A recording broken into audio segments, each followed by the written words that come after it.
পশ্চিমবঙ্গে বন্ধ গরু কুরবানি। এ যেন সেই হিন্দু জমিদারদের অত্যাচারের সেই নির্মম স্মৃতির পুনরাবৃত্তি। সিলেট শহরে বোরহানউদ্দিন নামে এক মুসলিম ব্যক্তিকে তৎকালীন সিলেটের হিন্দু রাজা গৌর গোবিন্দ গরু কুরবানির অপরাধে শাস্তি স্বরূপ তার হাত কেটে নেয় এবং তার নিষ্পাপ সদ্যজাত শিশুটিকে হত্যা করে।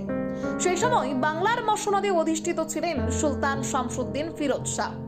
এই খবর সুলতানের কানে পৌঁছলে সুলতানের নির্দেশে সেনাপতি সিকান্দার খান গাজীর নেতৃত্বে তার সেনাবাহিনী সিলেটের দিকে অগ্রসর হয় ও আধ্যাত্মিক মহাপুরুষ শাহজালালের অনুপ্রেরণায় যুদ্ধে সংগঠিত হয় এবং গৌর গোবিন্দ পরাজিত হন।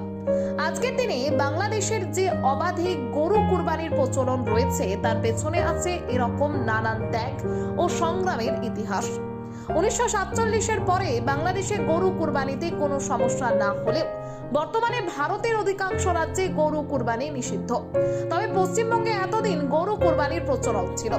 বর্তমানে 2026 বিধানসভা নির্বাচনে পশ্চিমবঙ্গে হিন্দুত্ববাদী বিজেপি ক্ষমতায় আসার পর গরু কুরবানিতে নিষেধাজ্ঞা বলবৎ হয়েছে।